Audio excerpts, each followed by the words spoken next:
Hmm. Well, hello there, children. Ah, it is week 3 of the off season. I am Tuna. I'm going to be joined by the handsome, the wonderful, the beautiful soul inside and out, Sheriff. This is Tuna and the Sheriff, where we're just going to yap about some Ram stuff, some NFL stuff. Today we got some Matthew Stafford, some media nonsense, some more thoughts on what's going to happen this offseason. Maybe a little Kyron Williams. That's about it. I, Tuna, I am still recovering. I'm better. I don't have a cough, but I got these sniffles. Sheriff, how are you doing? I know it's cold in Colorado, dog. What's happening? Doing amazing, man. You came in dipping, your tea, so I wanted to come in chugging a Red Bull and just represent the yin and yang that this day is going to be, I guess. So I just realized what that was. I don't know why. I thought it was like a coffee, but that's how. No, yeah, you came in peaceful. I wanted to come in like a wrecking ball. Okay, so yeah, that's where I'm at today, man. Hell yeah, we need a little bit of rock and roll in the world, baby. Every once in a while, man. Need that. Yeah, the tea is 2 reasons. I need it because if you're sick, you need to warm the throat. Pause. But also, I ran out of coffee, and I'm a creature of habit. I like a warm drink in the mornings, so I'm actually fiending for some coffee right now. Hey, you know what? I was a big coffee guy for way too long, and now I became a night guy at a radio station, and now I just chug Red Bull, and Dude, before we start, I don't know if anybody watching this is actually in the LA area, the Glendale area per se, or familiar with it. When I was working last night, I was like starving, like didn't want to make food on the way home. I was like, oh, let me stop somewhere. There's this place called Glendale Pizza, like generic name, little hole in the wall spot, run by a little Armenian family. Dude, they do $3 slices, and I swear it's just like getting Costco pizza. Like I ordered 3 slices, 1 for that moment, 2 for like dinner later. Mm-hmm. He had to give me like a medium-sized pizza box for these 3 slices because they were just so humongous.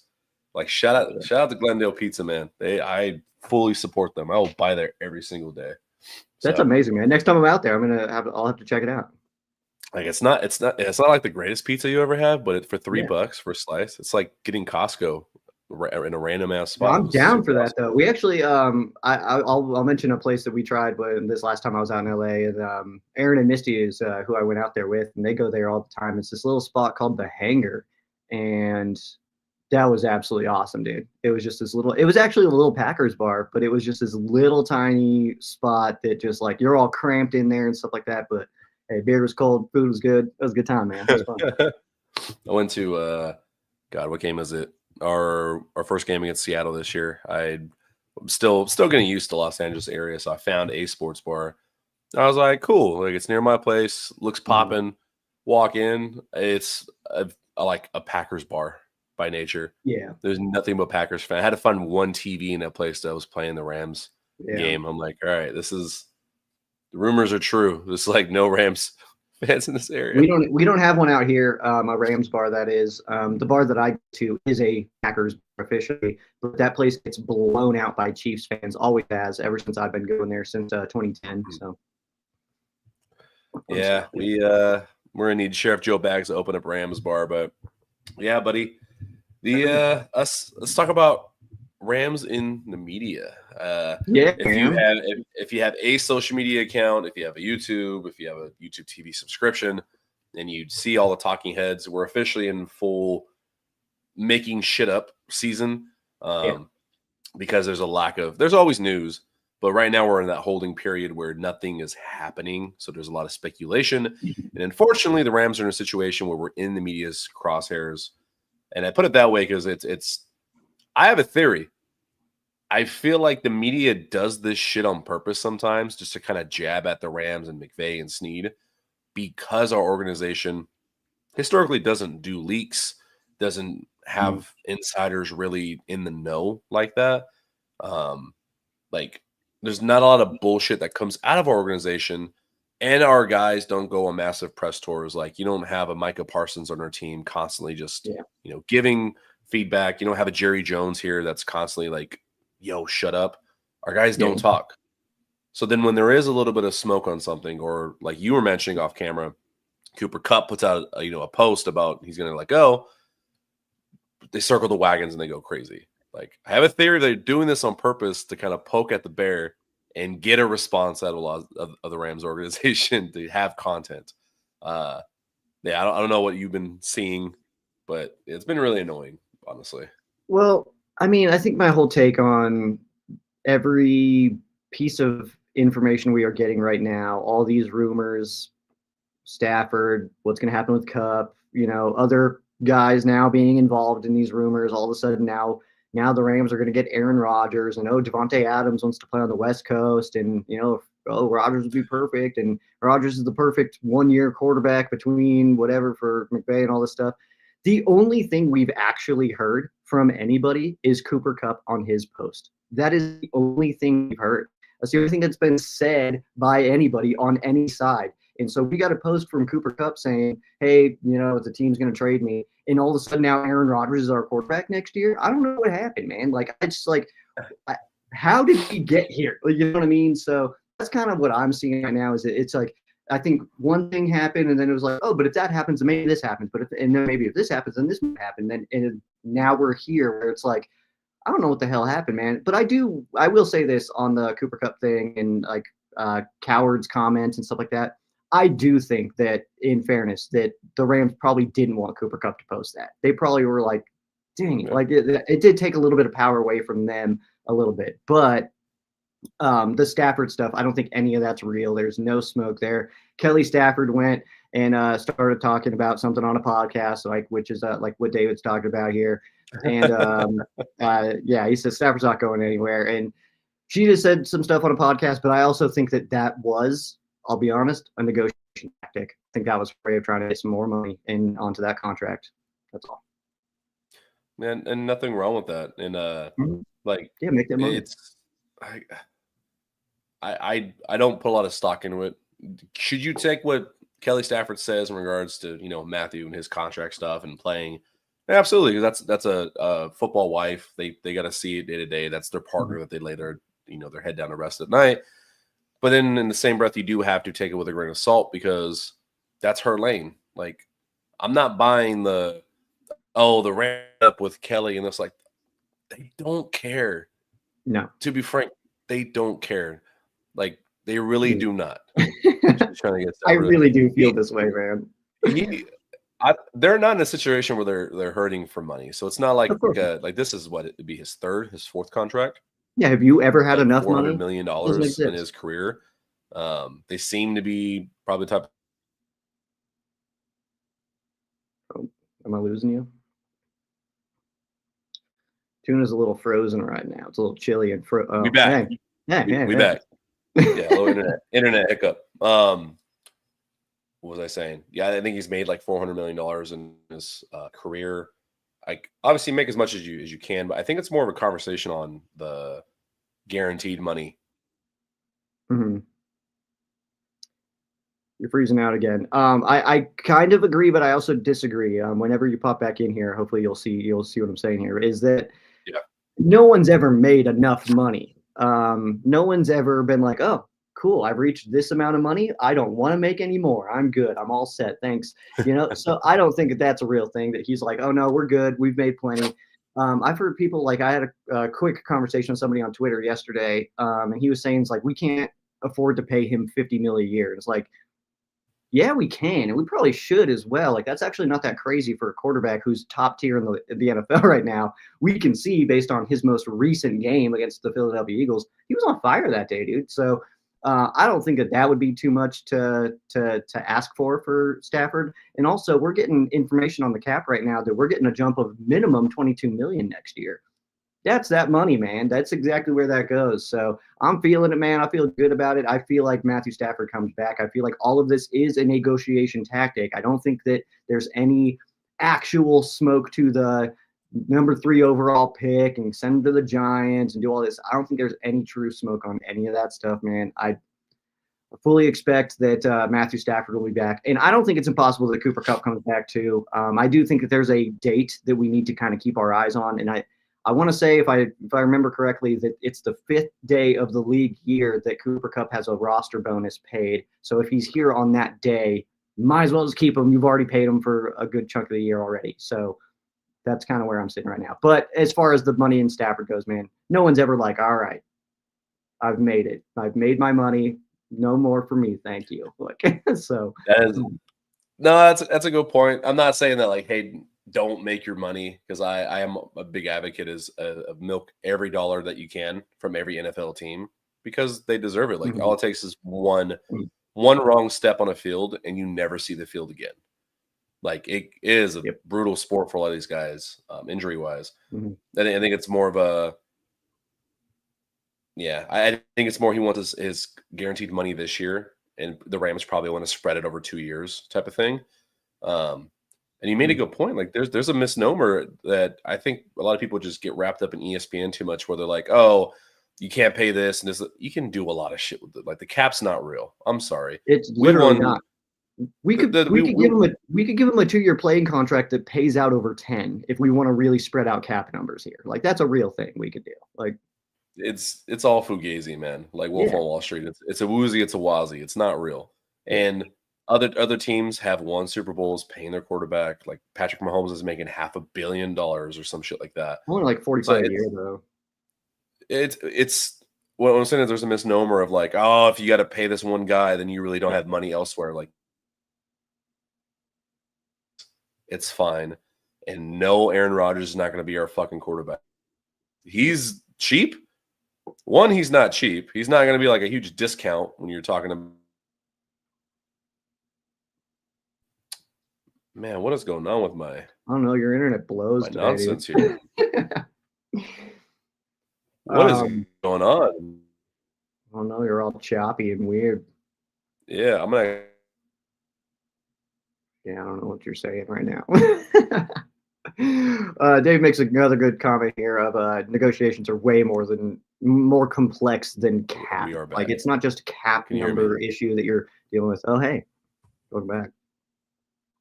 I like that you're trying not to move now. It's like now I can't tell if you're frozen or not. Right? Yeah. So it is. Obviously it's a lot more intense than cap stuff, but also like I think Rams fans are even forgetting that we were eating cap on Aaron Donald this year. Like as recent as this year, we were eating cap numbers on Donald. So see, Tuna's trying to do some stuff right now to get back. Let him set up here and then we'll bring him back in. But the cap number stuff, I mean, it gets real interesting when you get to like how you can pay it out and stuff like that and what actually hits your cap. Because like we even know that like the Cooper Kupp cap hit is 29 million. His cash that he makes, like the money that he makes this year is 20. So it's different. It's like the cap number stuff is all there's so much that goes into it. It's not just cut and paste and just like, oh, this guy's making this, so that's how much his cap it is, stuff like that. That's not real. So it's dicey and none of us truly understand it. Straight up. Yeah, and that's an unfortunate answer. It's people want an answer right now, and it just doesn't work that way because one, Stafford's on vacation. Like he's out. Look like based on Kelly's post, he's like out in the snow, like snowboarding and stuff. Like they're not. His agent's not reaching him out there and giving him updates. And to be fair, I'll play devil's advocate. Les Snead is doing his due diligence. Like he's going to have to be out there, making phone calls on the worst case scenario. Like let's say they're too far apart for some reason, because he still has to protect his job, his team, pay 48 other contracts for next season, at the very least. He's got to know what is the return in case they do have to move Stafford. They don't want that, but he still has to have a plan B and figure out what that plan B is. And I hope it's not Jimmy Garoppolo. No fan wants that. We love you, Jimmy. Thanks for the one game against Seattle where you looked halfway decent, throwing it, 1 yard down the field every time, but no, thank you. I have my wish list, but that's not what I want. I've got one name that I would absolutely be fired up for, and then it popped up on rumors, and then Rams fans have been ripping it apart. And so I'm sitting here like alone, being like, damn, well, I would be fired up. Who's that? Joe Milton. I'm torn on that. I would love it, dude. I would be fired up because at the very minimum, we don't know what he is yet. Like we don't Yeah. the abilities are certainly there, and I will always kind of circle back to like put him in a McVay offense and let's see, because like we've seen this work out where guys do a good job. Like other guys that have been like that have worked in the McVay offense don't have jobs anymore. You know what I mean? Like that's like so. I would love to see what he would do in our offense and see how he would progress because he's obviously very raw right now, but something about that dude, man, I'm a big fan. A lot of talent, definitely. I do remember one joke that my buddy were making watching a preseason game with Joe Milton because of his strong arm, but he does have a tendency to miss some easy layup passes because missing a little bit of that touch that you know that's the change up on the ball. That hey, Joe Milton, if you need 60 yards, oh boy, he can throw it 60 yards. But if you need 6 yards, boy, he can throw it 60 yards. Fair enough, man. I think that dude. I think ultimately where my brain's going with it, and I think where a lot of Rams fans' brains are going with this topic and this situation is like I think we all know and love Stafford and would be totally fine if he remains to be our quarterback. But it's also we're sports fans and guys like us, we're media people as well. It's fun and exciting to talk about who's going to be the next quarterback. Like that's a big fun topic to talk about, man. So I think that even though we're in a situation where we probably won't actually need this conversation, it's always fun to have, man. Like it's a big topic when it comes to a football team. No, I have a wish list. Like on my wish list, number one, obviously is Stafford. I would love this particular backup for him, and he's a free agent. I don't think he's gonna cost that much. I know he wants a starting job, but I think if you can entice him enough with the idea of like, hey, we'll give you a 2 or 3 year contract. You're gonna back up Stafford for 1 year, and we want to build something around you afterwards as like McVay era 3.0. That's Justin Fields. I don't know what it is about him. Similar to how you're very intrigued with Joe Milton, I'm intrigued with Justin Fields. I think he got a short end of the stick in Pittsburgh, between just Pittsburgh being Pittsburgh and then an Arthur Smith offense that it can be kind of frustrating to watch at times. I think he did pretty damn good and showed some improvement and showed like, hey, he probably is one of the top 32 guys in this league that can do something. And the same thing you're saying, put him under McVay, see what he can do, give him time under Stafford to now step back, see the field, see how he sees the field, how he operates, give him a lot more confidence. Like you give a player like that confidence, like Cam Newton was never like the most accurate guy right away, but having a coach like McVay build like, imagine our system now, like play action every other play, but now with an RPO wrinkle built around someone like Fields, that's scary. Dude, that's scary. I like it, man. Well, and it's that same quote of like, if you judge an elephant by its ability to climb a tree, people forever think it's an idiot. It's like if you judge a quarterback by their ability to play in Chicago and Pittsburgh, then they're gonna spend their entire career thinking they suck. So it's like maybe being in LA at SoFi and the McVay offense, maybe it's like, who the hell's this guy? Where's this guy been at? It's like he was in Chicago, dude. Quarterbacks don't play well there. Like they've never had a good quarterback. Like so, I don't know. Maybe it's one of those things, you know, like where he was. Those are hard places to perform well as a quarterback in this high-flying NFL action that we have today. You know what I mean? So, yeah, man, put him at SoFi, man, on that turf, on those lights, man, with McVay's offense. I like it. Like, no, you are right. Where the situation matters. Like, look at Sam Darnold, man. Like, it took him until like year 4, year 5 to finally have a good year with all the talent in the world. He had to go through the ringer of bad spots, go through a backup year in San Francisco, and then now he's going to get probably paid as the top quarterback in the league's offseason potentially. So, congrats to him, man. Like, that's a long. I feel so different than most people about Sam Darnold, where in my mind, we saw Sam Darnold fit in real well into a scheme, and it was real nice, a real quarterback-friendly scheme. And then in the 2 games that mattered the most, he looked absolutely awful. He looked worse than he did in some of those other stops before. He could not figure out who was open. There was times where he had a wide open guy against the Rams in the playoffs and instead took a 5 seconds later. And it's like, what are we doing here, man? So I feel opposite on Sam Darnold. I do think he's going to get paid, but I do think that whoever does that is a dumbass team. They are going to get burned by Sam Darnold next year. I don't. If you told me like this last season will be his best season ever, wouldn't be surprised. But I don't think it'd be by far. I don't think he'll regress to the meme version of Sam Darnold that we are accustomed to seeing. That I'm seeing ghosts in New York. Damn, you're that low on him? Oh yeah. We saw who he is, man. We saw when there was no pressure on him. Yeah, he looked fine. He was hitting it, but he's also got great supporting staff out there with him too. Like great receivers, great defense, good backs, like great offensive scheme.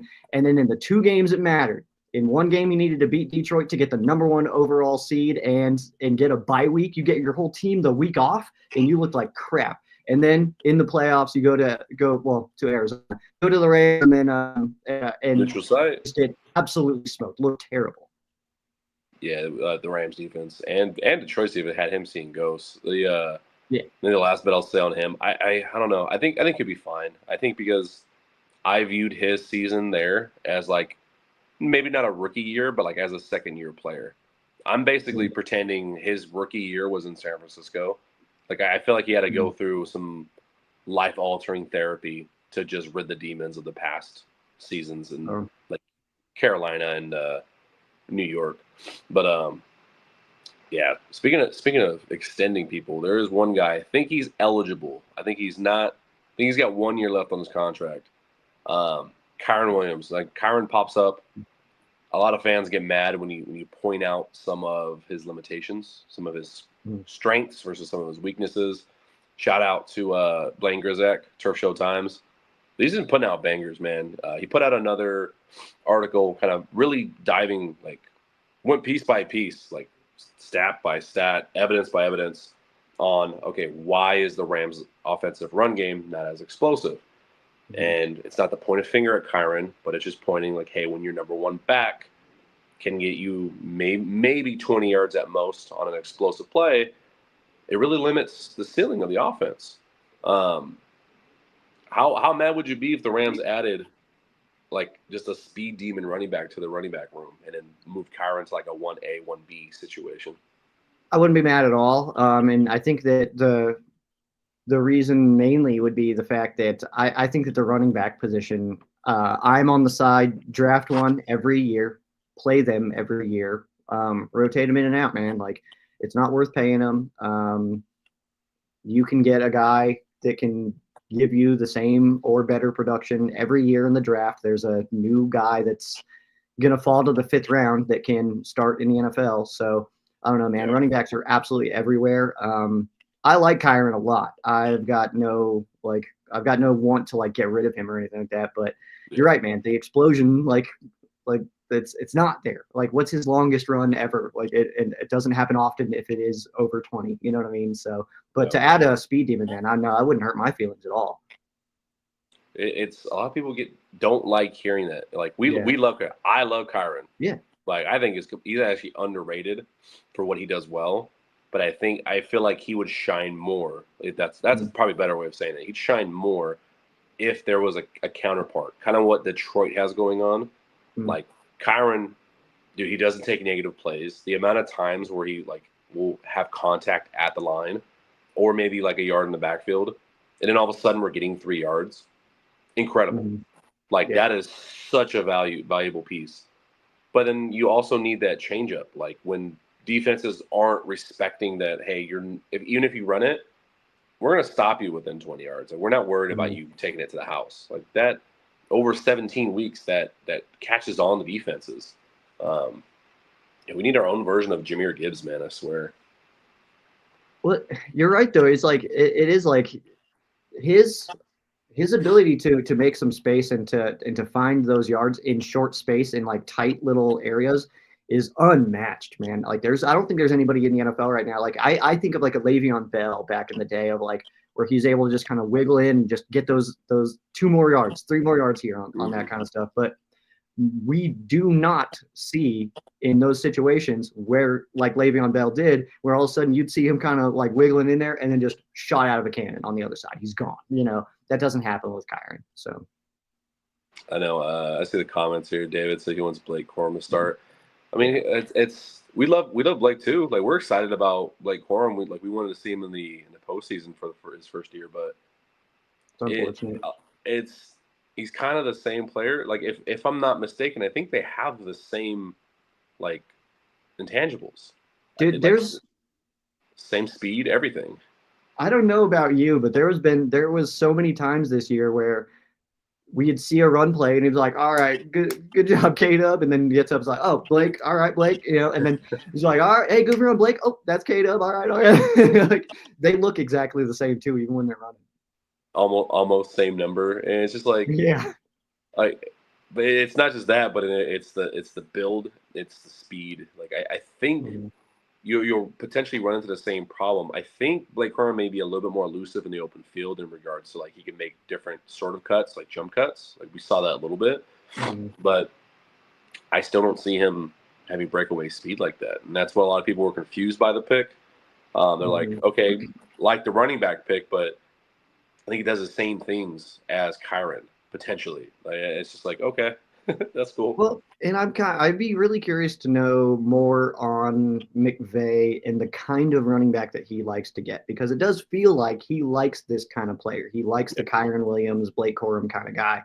But is that really the best option kind of thing? Because we can also look at the fact that the type of wide receiver that McVay seemingly loves but doesn't know how to use. Tavon Austin, Deshaun Jackson, Tutu Atwell, like seemingly this is the type of player that Sean McVay is like, yes, I need that kind of guy in my offense. I need that kind of player. And then they run one kind of route. Tutu's is the out, on the sideline. Deshaun's was just the deep ball, but then he wanted out. He asked out like pretty early in a Super Bowl season. He's like, get me out of here, man. Like Tavon gone right away. So it's like, what?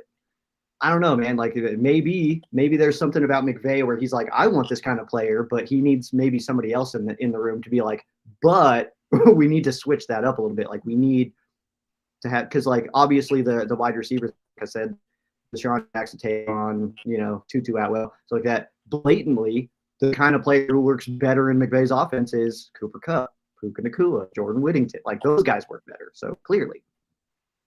They fit into what a lot of people know about the offense in regards to those kind of running backs, like their skill set. They're very, like I said, very good at making people miss at the line. It's just the second level they're struggling, and Blaine pointed that out a bunch in his article.